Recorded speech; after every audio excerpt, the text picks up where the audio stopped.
Hello दोस्तों। आपका चंद्र IAS के इस यूट्यूब चैनल पर स्वागत है। अभिनंदन आप सबका। जैसा कि हम लोग आजकल क्लासेस कर रहे हैं quick revision batch assistant professor का, तो उसके अंतर्गत आपको हमने पहले ही 3-4 वीडियो में हिस्टोग्राफी को लेकर के बातें बताई थी।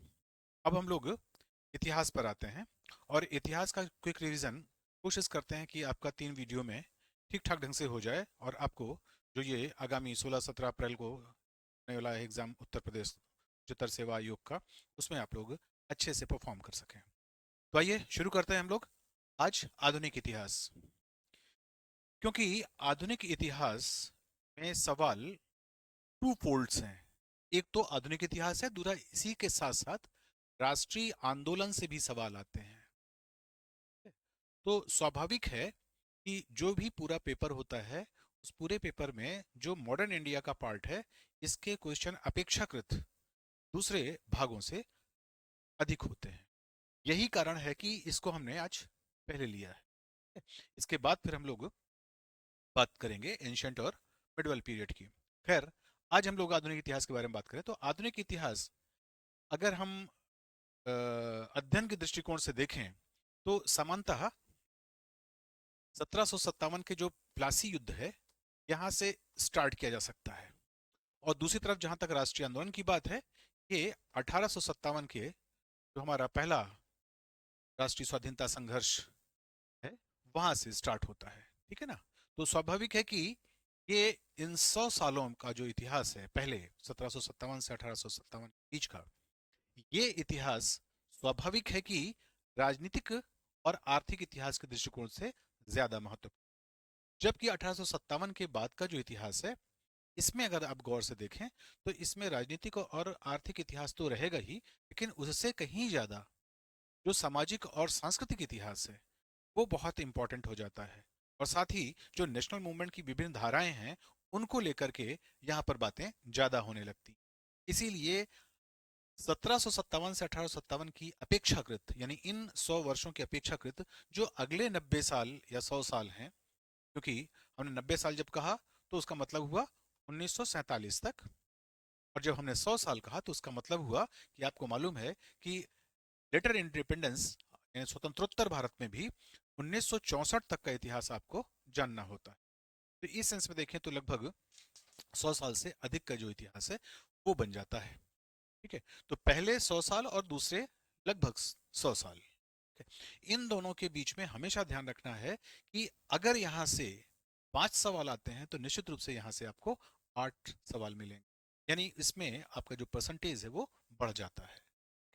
तो पहले हम लोग बात करेंगे 1757 से 1857 के बीच का, जिसका जो संबंध है वो, जैसा कि हमने पहले कहा, कि खास तौर से राजनीतिक और आर्थिक इतिहास से है। इस राजनीतिक और आर्थिक इतिहास को समझने के लिए दो शब्दावलियां बहुत इंपॉर्टेंट हैं। एक है साम्राज्यवाद,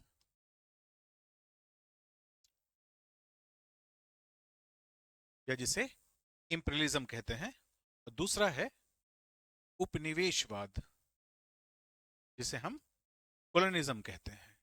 ठीक है ना। तो साम्राज्यवाद और उपनिवेशवाद, ये दो शब्दावलियां इंपॉर्टेंट हैं किसकी अभिव्यंजना करने के लिए, 1757 से लगा करके 1857 के बीच की। तो एक सेकंड में हम समझे साम्राज्यवाद या उपनिवेशवाद। वैसे इसका हमने डिटेल से एक पूरा वीडियो इसी क्विक रिवीजन की श्रृंखला में बना रखा है, जो हमारा पहला ही वीडियो है, जिसमें हमने शब्दावलियों को लेकर के चर्चा की है, और उन शब्दावलियों की चर्चा आपके सिलेबस में अलग से दी गई है।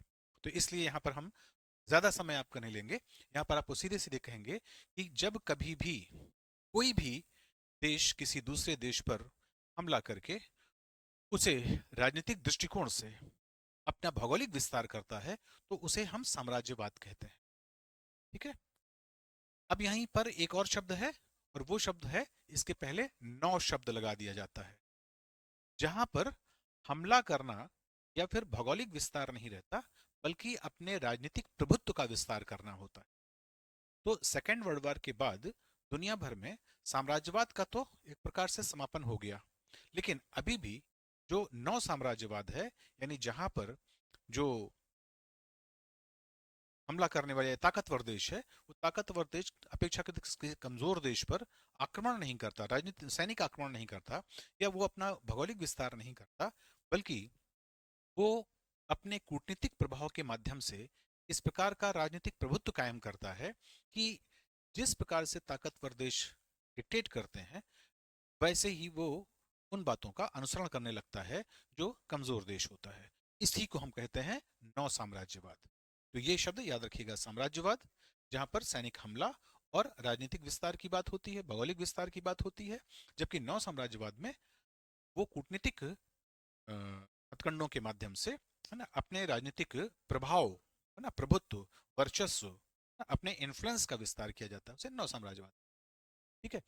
इसी तरह से जो उपनिवेशवाद है, ये एक प्रकार का आर्थिक साम्राज्यवाद है। इसका मतलब क्या हुआ?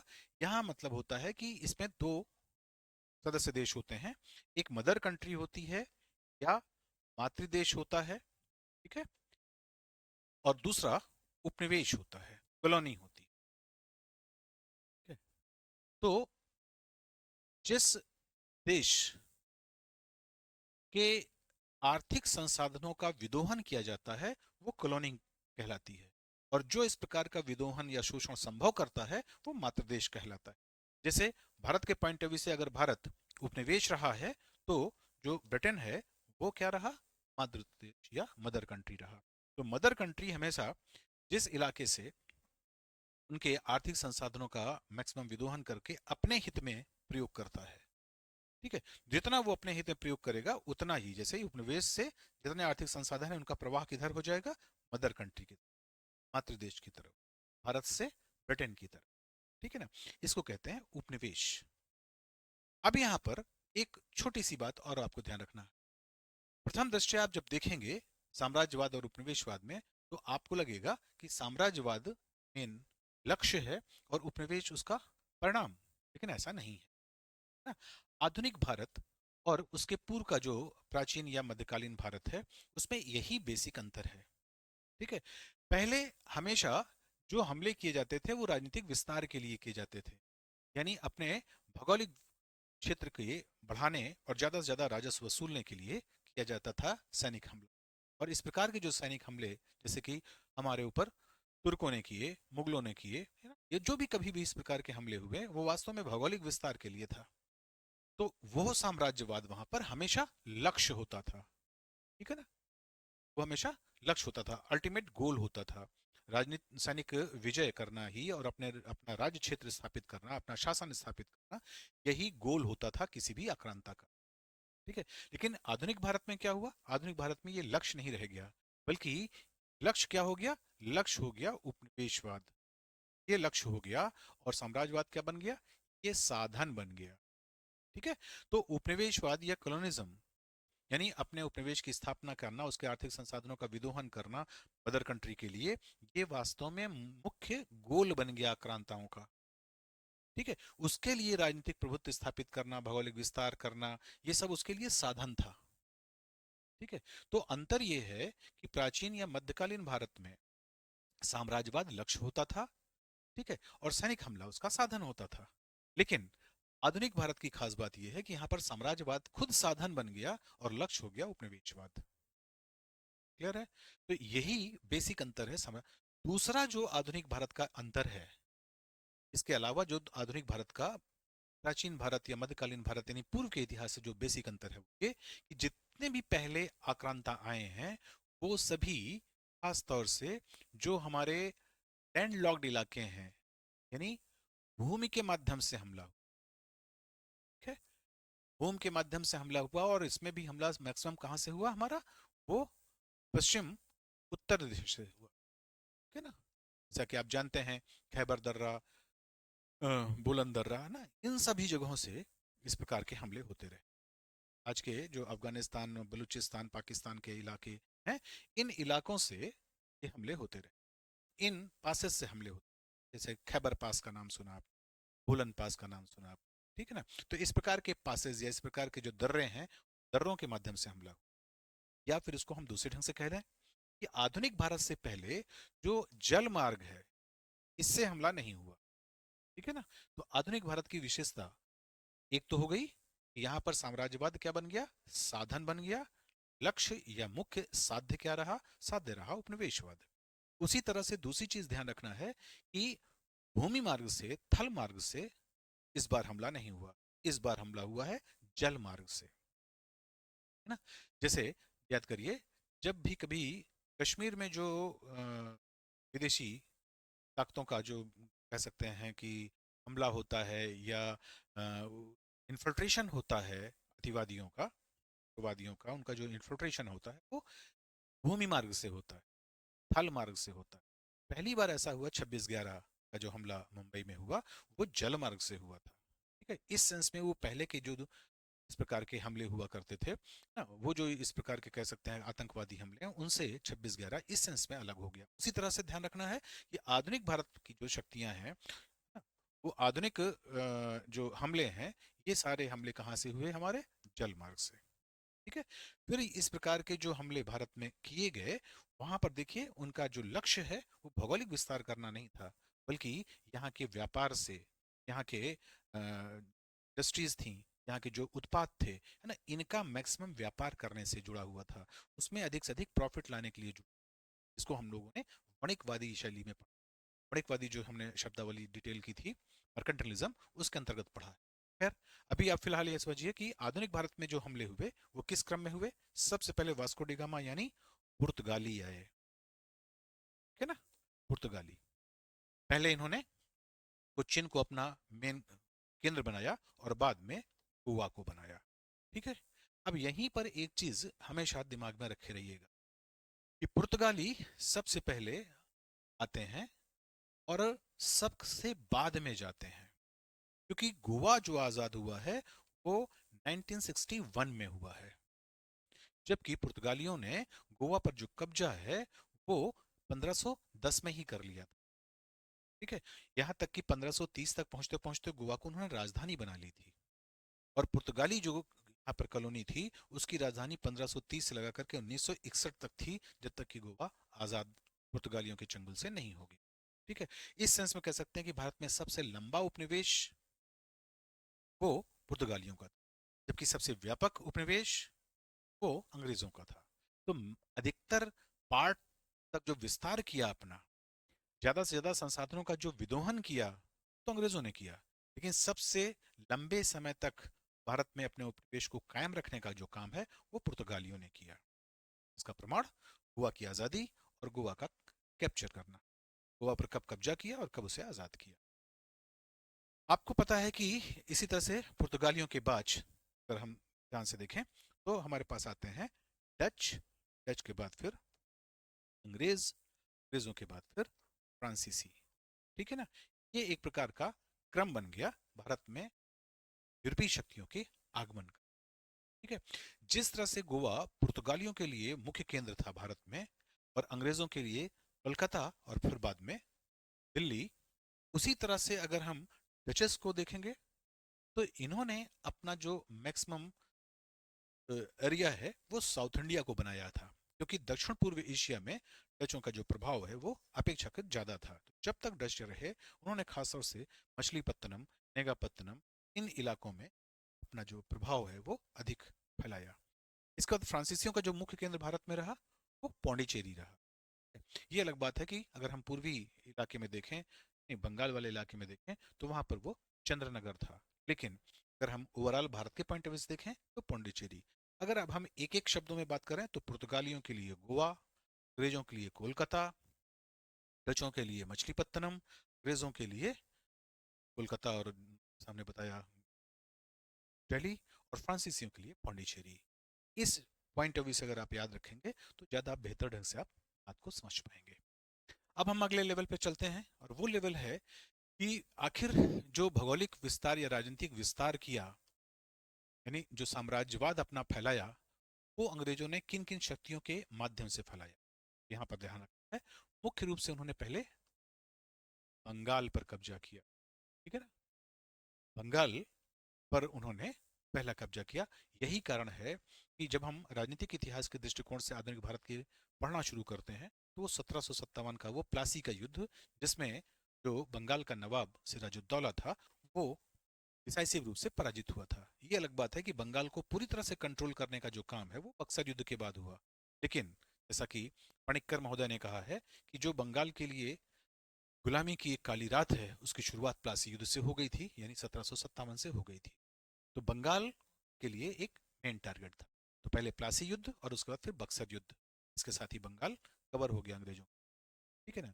तो बंगाल के साथ साथ जो उनका अगला संघर्ष रहा वो रहा मैसूर से। ठीक है।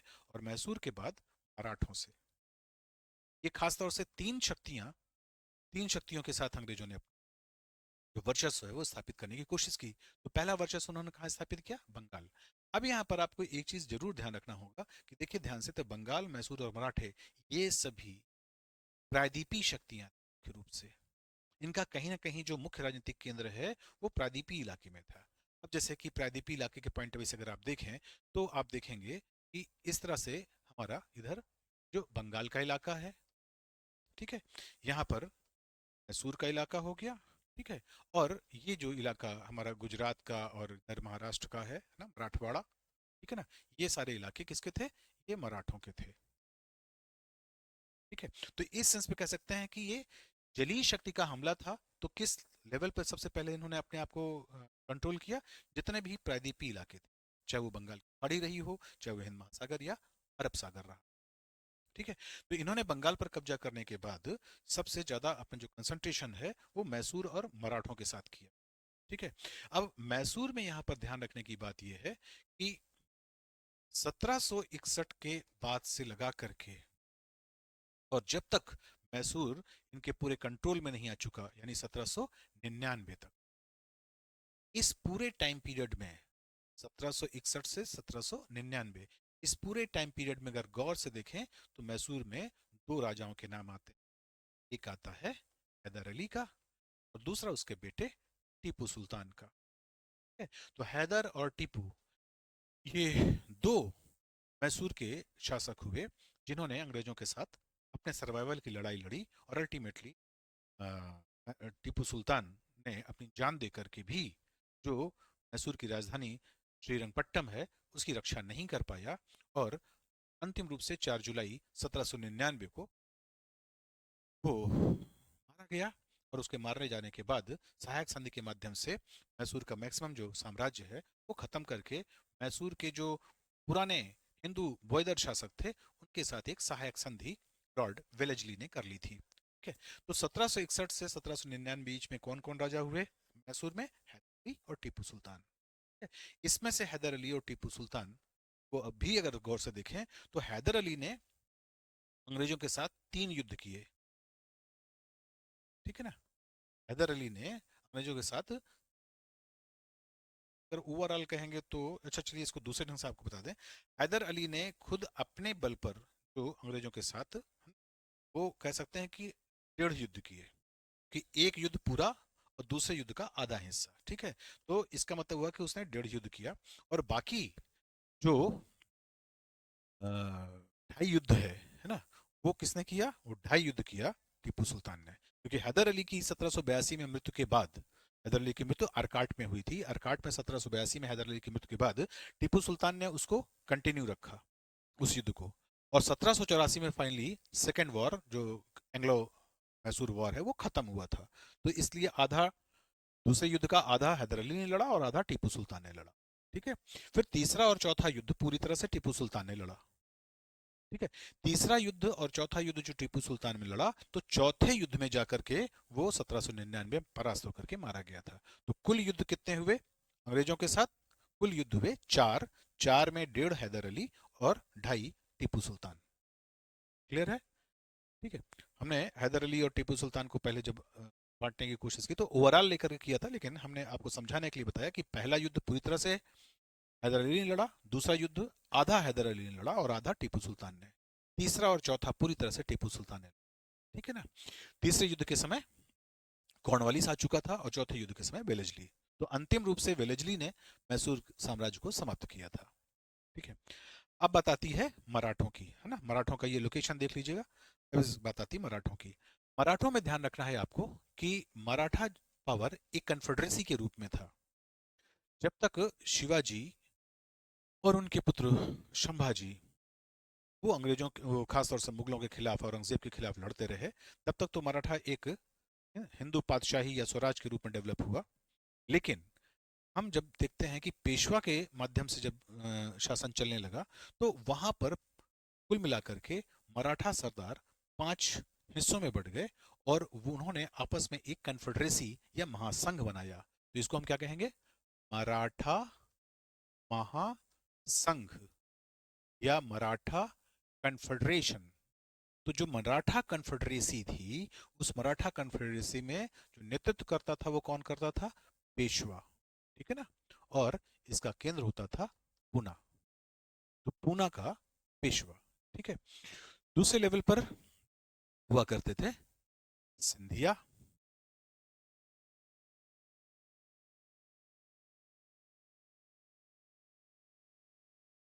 तीसरा होलकर,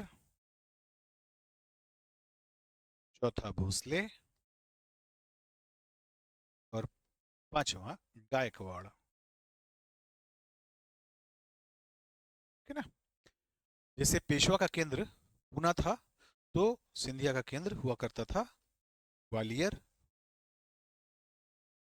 होलकर का जो केंद्र है वो था इंदौर। भोसले का केंद्र नागपुर। और गायकवाड़ का केंद्र होता था बड़ौदा।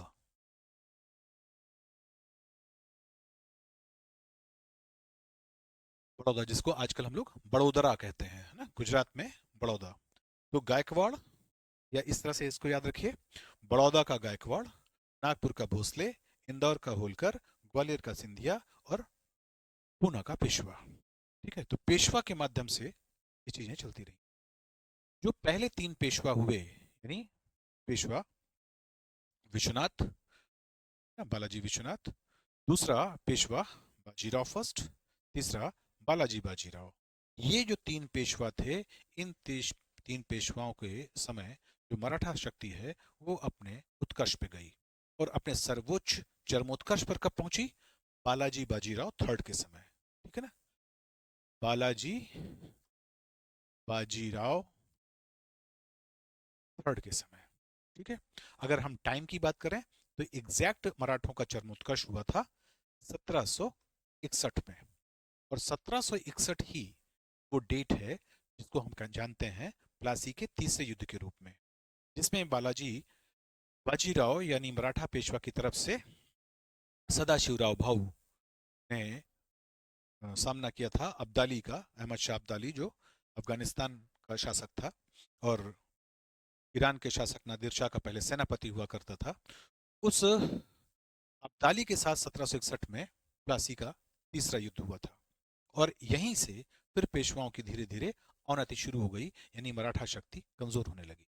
तो इसका मतलब हुआ कि मराठे न केवल गुजरात और मराठवाड़े वाले इलाके में बहुत सक्रिय थे, बल्कि वो धीरे धीरे मुगलों के ऊपर भी अपना प्रभाव कायम करते हुए अल्टीमेटली पंजाब तक पहुंच चुके थे। क्योंकि पानीपत का युद्ध, यानी पानीपत का जो तीसरा युद्ध हो रहा है ना, ये युद्ध हो रहा है थर्ड वॉर, ये कहाँ हो रहा है? पानीपत, यानी उस वक्त के पंजाब में। आज का हरियाणा है लेकिन उस वक्त का वो पंजाब हुआ करता था। तो पूर्वी पंजाब, या कह सकते हैं कि जो व्यास नदी है ना, वहां तक ये लोगों ने अपना विस्तार कर लिया था। ठीक है ना? तो स्वाभाविक है कि मराठा न केवल जलीय शक्ति रह गए थे, मराठवाड़ा के पॉइंट ऑफ से अगर देखें, न केवल इनके अंदर नौसैनिक बेड़ा इनका अच्छा था और जल शक्ति में ये चैलेंज कर रहे थे, बल्कि ये उत्तरी भारत में और खास तौर से पश्चिमी भारत की ओर भी, है ना, यह जो पश्चिम उत्तर वाला भारत है वहां तक ये पहुंच गए थे। लेकिन पानीपत के तीसरे युद्ध में अब्दाली से हारने के बाद निश्चित रूप से जो ये मराठा शक्ति है इसका फिर ह्रास होना शुरू हुआ। और इसी का परिणाम हुआ कि इस कन्फेडरेसी में भी फूट पड़नी शुरू हुई। और ये फूट जो हमको जो सबसे ज्यादा दिखाई पड़ती है वो सिंधिया वर्सेस होलकर के बीच। ठीक है। क्योंकि आगे हम देखते हैं कि पेशवा फिर नाम मात्र का होने लगा, जैसे साहू जी के समय। और साहू जी की बात तो हुई है, पद ही समाप्त हो गया। बल्कि उन्होंने सीधे सीधे कह दिया कि छत्रपति नहीं रहेगा बल्कि अब सिर्फ पेशवा ही जो कुछ भी रहेगा। और उसके बाद पेशवा अपने आप में अल्टीमेटली एक तरह से कह सकते हैं कि बिल्कुल ही नगण्य हो गया। तो इसका अर्थ ये हुआ कि सिंधिया और होलकर का जो एक द्वंद्व था ना, खास तौर से महादजी सिंधिया और जसवंतराव होलकर के बीच ना, तो ये जो द्वंद्व हुआ, इस द्वंद्व ने निश्चित रूप से मराठा महासंघ को बहुत हानि पहुंचाई। ठीक है। और इसी का परिणाम हुआ कि बसीन की संधि करने के लिए पेशवा बाध्य हुआ। तो पेशवा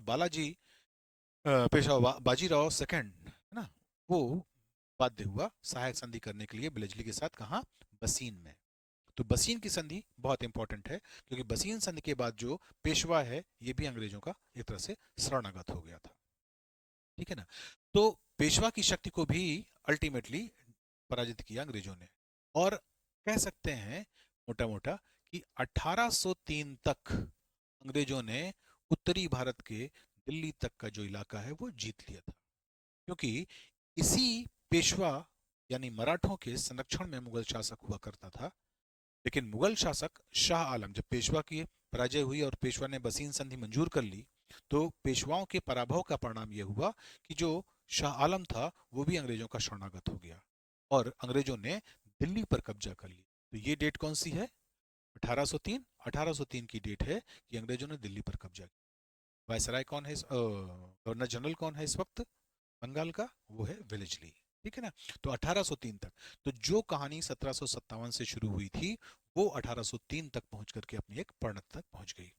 और इसके बाद अंग्रेजों ने कोई बड़ा युद्ध न लड़ करके छोटे छोटे युद्धों के माध्यम से, छोटे छोटे संघर्षों के माध्यम से अपना जो राजनीतिक प्रभुत्व है वो कायम करते गए। बच गई बात सिर्फ पश्चिमोत्तर के इलाके की। तो वहां पर आपको मालूम है कि वहां पर सिखों का शासन था। ठीक है ना। और सिखों में सबसे बड़े शासक उस दौरान हुए महाराजा रणजीत सिंह। ठीक है ना। महाराजा रणजीत सिंह जो 1801 से लगा करके 1839 तक शासन करते रहे, उस दौरान अंग्रेजों ने पश्चिमोत्तर वाला जो इलाका है ना, जो पंजाब, लाहौर, वहां से लगा के अफगानिस्तान तक का जो इलाका है, इसमें ज्यादा कुछ भी नहीं कर सके। और वो अंग्रेज मजबूर हुए 1809 की अमृतसर संधि के लिए। अमृतसर संधि 1809 में सिखों यानी Ranjit Singh versus British company, East India Company के बीच में हुआ। और इन्होंने अपने दोनों के बीच में जो सतलज नदी है, इस सतलज नदी को इन्होंने बना लिया था अपनी सीमा रेखा। सतलज नदी के पूर्व में अंग्रेज अपना विस्तार कर रहे थे और सतलज नदी के पश्चिम में रंजीत सिंह अपनी राजनीतिक जो हैसियत है वो बढ़ाते चले जा रहे थे। लेकिन 1839 में जब रंजीत सिंह की मृत्यु हो गई, तो उनकी मृत्यु के बाद जो सिख दरबार है वो अनेक दरबारी सरदारों के आपसी संघर्ष में, आपसी द्वंद्व में फंस गया, जिसमें डोगरा राजपूत हुआ करते थे, नए सिखों का दल होता था, परंपरागत सिखों का मतलब जो रंजीत सिंह के खानदान के या उनके समर्थक थे। नए सिखों का जो दल था वो उन्हीं में से रानी झंडन और जो उस वक्त दिलीप सिंह थे उनका समर्थन कर रहा था। डोगरा राजपूत थे जो सबसे ज्यादा षड्यंत्र कर रहे थे उस दौरान। तो इस तरह से कह सकते हैं कि पूरा सिख दरबार वो आपस में द्वंद्व के बीच में फंस गया। और 10 साल के अंदर यानी 1849 तक, 1839 में रंजीत सिंह की मृत्यु होती है और 10 वर्ष के भीतर 1849 तक, जहां पर उस वक्त गवर्नर जनरल भारत का था लॉर्ड डलहौजी, डलहौजी ने 1849 में एक तरह से जो पंजाब साम्राज्य है उसका भी विलय किया। और ये जो घटना है उसने अंग्रेजों को पश्चिमोत्तर तक फैला दिया। समझ में आ गई बात? तो हमने देखा कि किस तरह से उन्होंने बंगाल पर हमला किया, बंगाल को जीतने के बाद उन्होंने मैसूर को कंट्रोल में किया, मैसूर के बाद उन्होंने मराठों को धीरे धीरे करके समाप्त किया, और बाद में फिर उन्होंने सिखों को भी अपने वर्चस्व के अंतर्गत शामिल करके, और जो अंतिम शासक थे रंजीत सिंह के पुत्र नाबालिग बेटे थे उस वक्त दिलीप सिंह, उनको भी पेंशन दे दी। तो इस तरह से कह सकते हैं कि मुगल सम्राट शाह आलम, मराठा पेशवा बाजीराव सेकंड, सिख महाराज दिलीप सिंह, ये सभी अंग्रेजों के पेंशनर बन गए। ठीक है। बंगाल तो उन्होंने डायरेक्ट कंट्रोल में ही ले लिया, और मैसूर साम्राज्य को कंट्रोल में लेने के बाद मैसूर के परंपरागत हिंदू राजवंश बोयदर वंश, उनके वंशजों को सिर्फ मैसूर के जिले में या कह सकते हैं मैसूर के एक छोटे से हिस्से में उनको कब्जा दे करके तथाकथित आजकल के शब्दों में कहें तो डेमोक्रेसी बहाल करने का काम कर दिया। ठीक है, अब हम बात करते हैं कि इस तरह से विस्तार करते हुए जो अंग्रेजों के साम्राज्य का चरमोत्कर्ष था वो 1856 में पूरा हुआ, क्योंकि 1856 में अंग्रेजों ने कुशासन के आधार पर अवध के जो नवाब थे वाजिद अली शाह को पदच्युत किया और अवध का विलय कर लिया। ठीक है ना, यहाँ पर ध्यान रखना है कि अवध का विलय 1856 में किया गया। आधार क्या बनाया गया? कुशासन, मेल एडमिनिस्ट्रेशन, और साथ ही साथ उस वक्त का अंतिम शासक था बहुत ही जो कपरी शासक आप जानते हैं, है ना, नवाब वाजिद अली शाह। जब कभी भी शान शौकत की बात होती है या ऐसी बातें होती हैं कि भाई क्या आलस्य की बात होती है, विलासिता की बात होती है, तो नवाब वाजिद अली शाह का नाम आता है। तो ये वाजिद अली शाह एक रूपक बन गए। तो वाजिद अली शाह अंतिम अवध के कह सकते हैं नवाब थे। उनके बाद उनका जो बेटा है बिजरीस कादिर, उसको बैठा करके कुछ समय तक जरूर शासन करने की कोशिश की बेगम बेगम हजरत महल ने जरूर किया, तो महक परी के नाम से भी जाना जाता था। लेकिन अल्टीमेटली अवध का जो विलय है 1856 में किया। तो इस तरह से 1757 से लगा करके जो अंग्रेजी साम्राज्यवाद का उसके विस्तार का की शुरुआत हुई थी वो 1856 में अपने पीक पर पहुंच गई। जाहिर सी बात है कि हम इसको पीक क्यों कहते हैं, क्योंकि यही के बाद से अगर हम प्राकृतिक दृष्टिकोण से देखें तो जब किसी का चरमोत्कर्ष हो जाता है तो वही वो पॉइंट जो उसका चरम पॉइंट होता है वही उसके पतन का भी स्टार्टिंग पॉइंट बन जाता है ना। जैसे किसी भी ग्राफ में चलें, जहां फिर चरम होगा ना वहीं से उसका फिर पतन शुरू होगा। तो 1856 ये क्या है? स्टीम पॉइंट है अंग्रेजों के विस्तारवाद का। और 1857 का जो विद्रोह है वो इसका डिक्लाइन शुरू करता है। और इसी डिक्लाइन का परिणाम अल्टीमेटली हम कहाँ पहुंचते हैं? 1947 में। इसीलिए इस टाइम पीरियड को कहा जाता है ना, राष्ट्रीय आंदोलन या स्वाधीनता आंदोलन। ठीक है, इसमें भी फर्क है, लेकिन अभी फिलहाल आप इसको इस ढंग से देखिए। तो जो चीज 1757 से शुरू हुई थी, ठीक है, वो विस्तार कहाँ पहुंचा? 1856 में अपने स्टीम पे पहुंच गया और 1857 के बाद फिर वो नीचे उतरने लगा। इस सेंस में कह सकते हैं कि साम्राज्यवाद यहाँ पे कंप्लीट होता है और इसके बाद राष्ट्रीय आंदोलन और स्वाधीनता आंदोलन के माध्यम से इस साम्राज्य का फिर धीरे धीरे इसकी जो चूल्हे हैं वो धीरे धीरे फिर दरकने लगेंगी और अल्टीमेटली 1947 तक हम आजादी प्राप्त कर लेंगे। ठीक है, अब बेसिक बात ही, क्योंकि ये तो सब साधन था, बेसिक चीज क्या थी? उपनिवेशवाद, यानी यहाँ के संसाधनों का विदोहन। तो 1757 से लगा करके और 1813 तक का जो टाइम है, ठीक है ना, इस प्रकार के विदोहन को कहा जाता है निवेश, इन्वेस्टमेंट। 1813 से लगा करके और 1858 तक का जो टाइम है इसको कहा जाता है कि यहाँ पर प्रॉफिट या लाभ अंग्रेजों ने कंसंट्रेट किया। और 1858 के बाद का जो टाइम है 1947 तक, ये टाइम रहा। तो दादा भाई नौरोजी ने उपनिवेशवाद के जो पूरा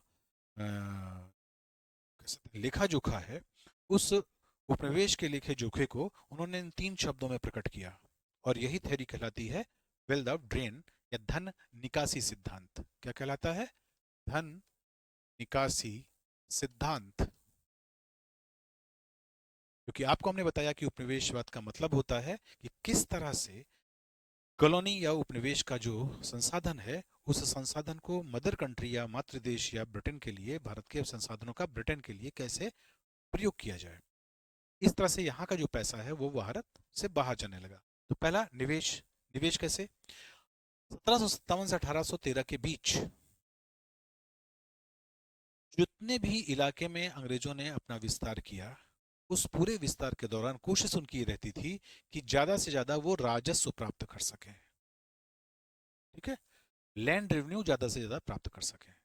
क्यों ज्यादा से ज्यादा लैंड रेवेन्यू पाना चाहते थे? क्योंकि वो चाहते थे कि जितना ज्यादा राजस्व हमको जितने बड़े इलाके से मिलेगा, ठीक है, तो उस बड़े इलाके से उतना राजस्व वसूल करके उसको हम भारत का ही सामान खरीदने में खर्च कर देंगे। समझिएगा ध्यान से। क्योंकि अंग्रेज अगर भारत से कोई भी सामान ले जाते तो उसके बदले उनको सोना देना पड़ता था, क्योंकि ब्रिटिश मुद्रा तो भारत में चलती नहीं थी। तो स्वाभाविक है कि भारतीय सामान को अगर वो यहाँ से ले जाते हैं तो उसके बदले भारतीय व्यापारियों को क्या देंगे? बुलियन या सोना। तो बुलियन या सोने के बदले वो सामान ले जाते थे।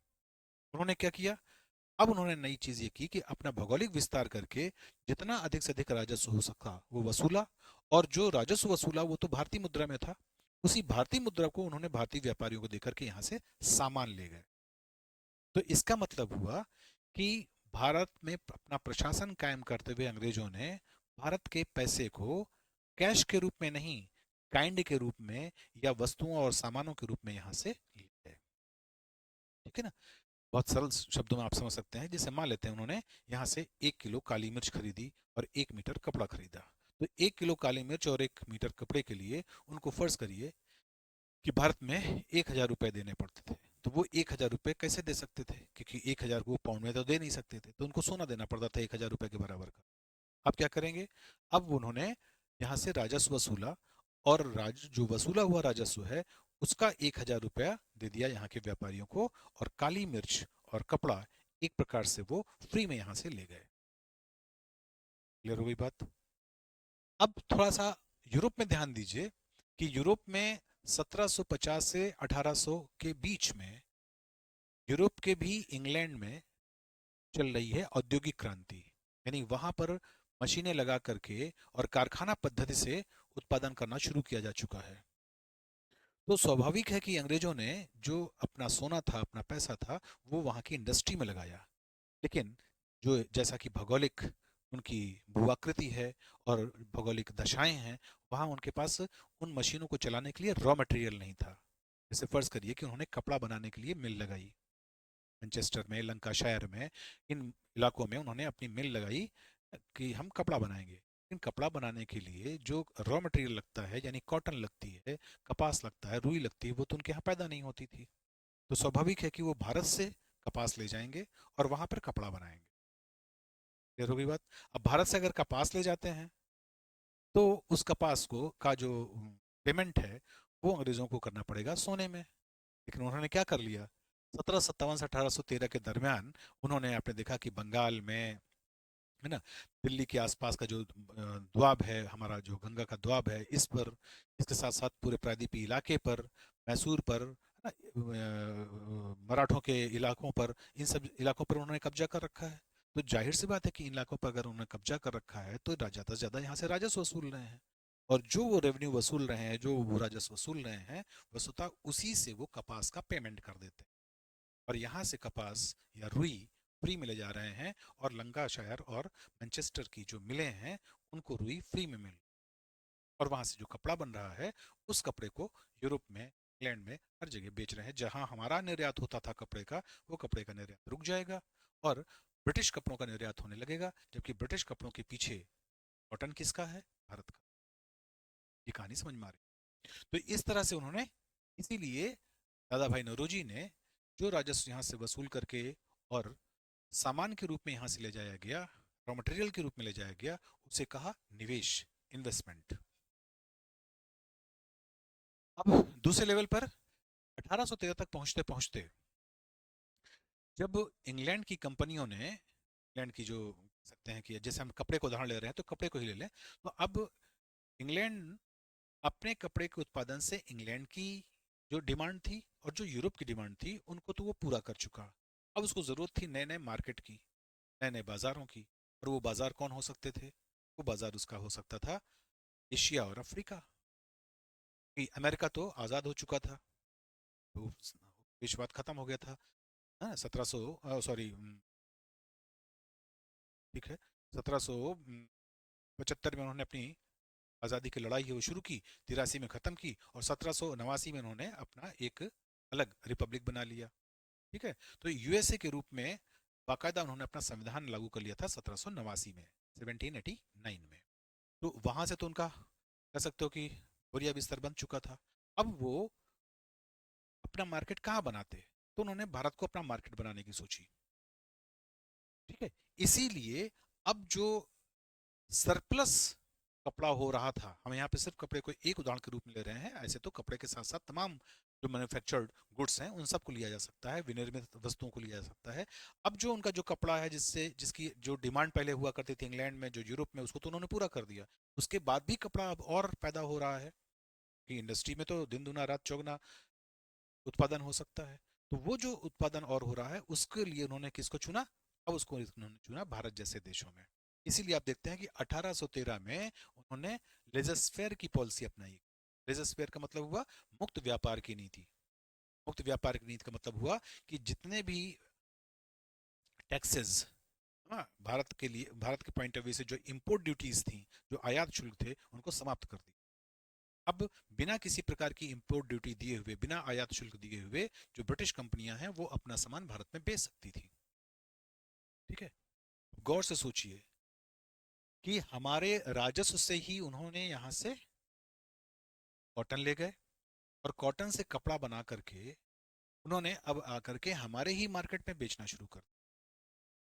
तो जब उन्होंने कपड़ा बनाना शुरू किया हमारे कॉटन से, तो एक तो जो हमारा निर्यात हुआ करता था यूरोपीय देशों को, इंग्लैंड में, वो सब तो अपने आप बंद हो गया, कि वहां की पूरी सप्लाई किसने संभाल ली, ब्रिटेन ने संभाल ली। ठीक है, अब उसके बाद जब उन्हीं का कपड़ा, एक्स्ट्रा कपड़ा जो यूरोप में भी अब डिमांड पूरी हो गई, उसके बाद जो उनका कपड़ा उत्पादन है कपड़े का, उस कपड़े को ला करके अब वो भारत में बेचना शुरू कर दिए बिना इंपोर्ट ड्यूटी दिए हुए। तो स्वाभाविक है कि जो भारतीय कपड़ा उत्पादक थे, उस भारतीय कपड़ा उत्पादक अब अपना कपड़ा भारत में भी नहीं बेच पा रहे हैं। क्यों? इसलिए नहीं बेच पा रहे हैं कि एक तो भारतीय कपड़े के मुकाबले जो मशीन से बना हुआ कपड़ा यूरोप का है या इंग्लैंड का है, उसकी फिनिशिंग ज्यादा अच्छी है। दूसरी बात दूसरी बात कि वो चूंकि मशीन से बना है बजाय हाथ के, तो वो सस्ता भी है। और तीसरी बात कि कोई अगर भारतीय सरकार होती, तो वो इंपोर्ट ड्यूटी लगा करके उसको यहाँ पर महंगा कर देती, और यहाँ का की मार्केट यहाँ के उत्पादकों के लिए बच जाती। लेकिन चूंकि वो तो भारत में संसाधनों का विदोहन करना था, इसलिए उन्होंने आयात शुल्क को नील कर दिया, आयात शुल्क हटा दिया। जब आयात शुल्क हटा दिया, तो उनका कपड़ा यहाँ पर बिल्कुल सस्ते दामों पे बिकने लगा। अब जब बिल्कुल सस्ते दामों पे और अच्छा फाइन कपड़ा हमें मिल रहा है, तो यहाँ का जो उत्पादक है उसके कपड़े को कौन खरीदेगा? तो एक तो उन्होंने भारतीय कपड़ा उत्पादकों या भारतीय जो बुनकर थे, उन बुनकरों का पहले तो निर्यात खत्म किया, जो दूसरे देशों को वो सप्लाई करते थे वो खत्म किया। फिर जो उनकी सप्लाई देश में थी, उस सप्लाई को भी 1813 के इस चार्टर एक्ट से खत्म कर। यही कारण है कि जो बुनकर हैं वो पूरी तरह से बर्बाद हो गए। आज भी आप देखिए, तो जो हाथ से बुना हुआ कपड़ा होता है, जैसे खादी, हस्तशिल्प, तो हस्तशिल्प कपड़ा अपेक्षाकृत मिल के कपड़े से महंगा होता है। ठीक है, ये अलग बात है कि वो पहनने में आरामदायक होता है, वो उसको पहनने में किसी प्रकार की एलर्जी नहीं होती है, प्रकार की स्किन डिसीज नहीं होती, तमाम अच्छी बातें हैं। लेकिन वो महंगा होता है, और उसका उत्पादन भी इतना तेज नहीं होता कि वो उसकी सप्लाई ज़्यादा हो जाए और डिमांड की अपेक्षाकृत तो उसकी कीमत गिर जाए। जबकि कंपनी का जो कपड़ा होता है वो बहुत ही फाइन होता है, और फाइन होने के साथ साथ वो आर्टिफिशियल फाइबर का भी उसमें होता है, तो इसलिए उसमें एलर्जी वगैरह भी होती है। तमाम बातें उसकी निगेटिव हैं। लेकिन फिलहाल अगर हम सिर्फ पैसे के पॉइंट ऑफ व्यू से देखें, तो निश्चित रूप से कपड़े मिल का जो बनाया हुआ कपड़ा है वो सस्ता होगा, हस्तशिल्प या हैंडीक्राफ्ट का जो कपड़ा है वो महंगा होगा। तो भारतीय जो बुनकर थे उस टाइम के 18वीं शताब्दी के, उन्होंने एक तो अपना विदेशी मार्केट खोया, और बाद में फिर अपना देशी मार्केट भी खो दिया। और ये सारा मार्केट किसके पास पहुंचा? अंग्रेजों के पास। तो अब उन्होंने पैसा फिर से किसके रूप में कमाया? लाभ के रूप, प्रॉफिट के रूप। तो हमारा ही कपास पहले ले गए यहाँ से, हमारे ही राजस्व, भारतीय किसानों ने राजस्व दिया, उन्हीं किसानों के राजस्व से वो हमारा कपास यहाँ से फ्री में ले गए, वहां से कपड़ा बना करके फिर हमारे ही को बेच दिया, और हमारा प्रॉफिट भी ले गए।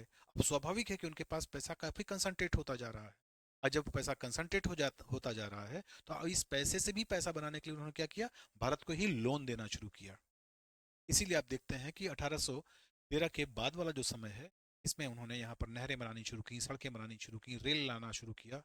एक तो वो इस कारण से भी था क्योंकि उनके व्यापार के लिए आसानी होती, और दूसरा कि इस प्रकार के प्रोजेक्ट को बनाने के लिए जो ज्यादा पैसा चाहिए था, वो पैसा ईस्ट इंडिया कंपनी ने, जो ब्रिटिश वहां के उद्योगपति थे, उनसे उन्होंने लेंड किया, उससे उन्होंने ऋण में लिया। और केवल ऋण में नहीं लिया, बल्कि उनको एक निश्चित यानी मिनिमम ब्याज की, मिनिमम इंटरेस्ट पेमेंट की गारंटी भी दी। जैसे रेलवे लाइन बिछाने के लिए जो पैसा चाहिए, वो पैसा बल्क में लिया गया ब्रिटिश उद्योगपतियों से, और उसमें कहा गया कि 10% मिनिमम हम आपको ब्याज देंगे, भले ही हमारा घाटा हो। समझ में आ रही ना बात? तो वो जो पैसा हमने ऋण के रूप में लिया, वो पैसा वास्तव में ब्रिटिश उद्योगपतियों को हमने ही कपड़ा बेचने के लाभ के रूप में दिया था। और जो ब्रिटिश उद्योगपतियों से हमने कपड़ा लिया था, वो कपड़ा भी हमारे ही कपास से बुना गया था, और हमारे कपास का पेमेंट भी हमारे ही राजस्व से दिया गया था। ठीक है? तो भारत के राजस्व से भारत का ही रॉ मटेरियल ले जाया गया, भारत के रॉ मटेरियल से ही वस्तुओं को वहां पर फैक्ट्रियों में बना करके और उनके निर्मित वस्तुओं को हमको ही बेच करके फिर प्रॉफिट के रूप में ले जाया गया। और फिर उस प्रॉफिट से बनाए हुए पैसे को उद्योगपति, ब्रिटिश उद्योगपतियों ने भारत सरकार को ऋण दिया, और भारत सरकार को ऋण देकर के फिर ब्याज के रूप में भी थ्री फोल्ड एक्सप्लॉइटेशन या वेल्थ ड्रेन। और इसी का परिणाम था कि भारत सोने की चिड़िया से नीचे उतरते हुए उसके ये हाल हुए। इस सेंस में हमने आपसे कहा कि राजनीतिक इतिहास और आर्थिक इतिहास, ये दोनों इतिहास 1757 से लगा करके 1857 के बीच के महत्वपूर्ण इतिहास है ना? इन्हीं को आप जितना अच्छी तरह से समझेंगे, उतना ही बेहतर ढंग से आप परफॉर्म कर पाएंगे इसमें। ठीक है, तो आज हम लोग बस यहीं तक रखते हैं। आगे हम लोग दूसरे वीडियो में इसके आगे देखेंगे। बहुत ही क्विक रिवीजन है, इसमें हम आपको फैक्ट वगैरह नहीं बता सकते हैं, ये सब बता पा रहे हैं। सारी बातें हम अपने ऑफलाइन क्लासेस में की। अगर आपको आगे एग्जाम के बाद ज़रूरत पड़ती है, आपको लगता है कि आपकी आवश्यकता है, तो आप यहाँ पर ऑफलाइन क्लासेस ज़रूर अटेंड करें, और जो भी हमारे इस तरह के वीडियोस हैं उनको शेयर करेंगे, तो स्वाभाविक कि जो ये विद्या है वो और ज़्यादा फैलेगी और ज़्यादा दूर तक जाएगी, इसका लाभ दूसरे और लोगों को। आज के लिए बस इतना ही। Thank you.